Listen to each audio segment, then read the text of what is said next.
I'm glad that we're back with good news. I appreciate Fire Chief Rogers, who does such an excellent job here with the men and women of the department, to announce a grant of almost $300,000 for fire and safety operations for Bayonne.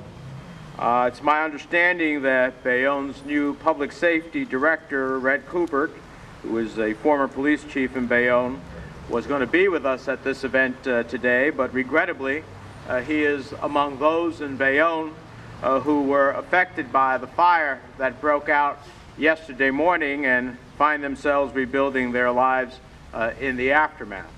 So our thoughts and prayers are with him and all who are recovering from the fire. And I think it is a moment to galvanize that none of us, including the public safety director, is immune to the prospects of a similar set of circumstances happening to any one of us. And that's why the federal funding programs that support our public safety personnel and provide the resources like those that we are announcing today are so critical.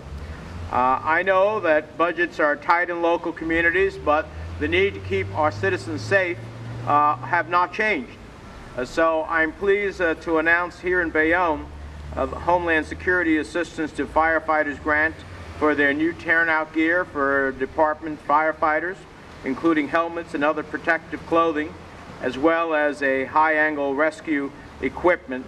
The funding came in the same round of federal AFG grants that awarded almost $35,000 to the Clifton Fire Department for operational and safety equipment, $279,000 to Moonachie for self-contained breathing equipment and to replace a compressor station damaged by Superstorm Sandy, $23,000 to Pomona for new radio equipment, and $179,000 to the Riverdale Volunteer Fire Department for new operational and safety equipment. But in my mind, it's not just an announcement for a series of our communities of AFG grants. It's the announcement of a promise kept, a promise we made to every first responder after September 11th to give them the training and the state-of-the-art equipment that they need to do their jobs and keep our communities safe.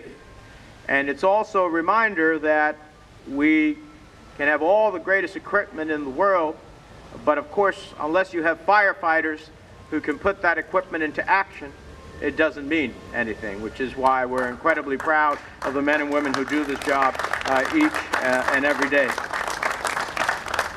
You know, it shouldn't take a tragedy like the one I'm going to after I leave here to pay my respects to the officer who died on the job in a neighboring Bergen County community. For tragedy to take place, to remind ourselves of what this job is all about. There's no more selfless, more courageous job than that of a firefighter. It defies all logic and reason to run into a burning building when others are running away from it, but that's what firefighters do. And I'm certainly proud of their work, and I'm proud that these 5 communities will have about $1.1 million to continue to do that work. Now, I know that there are some out there who believe that the federal government should not be playing this role, that the economy is tough, budgets are shrinking, and the deficit's growing, and there's no room for spending on firefighters. And yes, we have to reduce deficits, which we're doing right now, and raise revenue, which we're trying to do. But I think we have an obligation to invest in our first responders, in our police and firefighters. And that is a constant, because the challenges they face in making our communities safe and secure is constant. Nothing changes about that. You never know when tragedy like the fire that took place here is going to take place. You never know whether there is a shooter that ultimately, when you are responding to a scene, that you're going to have to deal with. And even the most tranquil communities can face that type of challenge. So I remember very clearly as I stood in the aftermath of September 11th of making a promise, and it's a promise that doesn't go just with pictures. It's a promise that goes with giving the resources from the federal government to those on the front line. Because on that fateful day, in addition to what you do each and every day, we are reminded that those who responded on that fateful day on September 11th was not the federal government, it wasn't the Army, and it wasn't the National Guard in the first instance. It was local police, firefighter, and emergency management.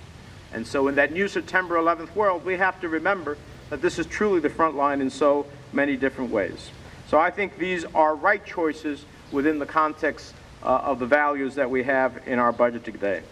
Finally, let me just say the City of Bayonne and the Bayonne Fire Department are to be commended for filing an outstanding application to a highly competitive grant program. I see Dan and Sandy Crivet here who worked with the chief in preparation of that. I can do all the advocacy in the world, but if I've got a good product to advocate for, I'm far more likely to be successful on behalf of the community than if I just have a wish list. This is a federal program in which the aid goes directly to the applicant.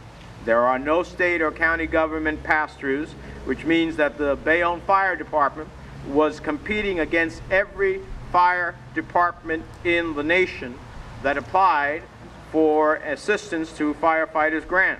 Those are large and small, urban and rural, professional, volunteer, or combined.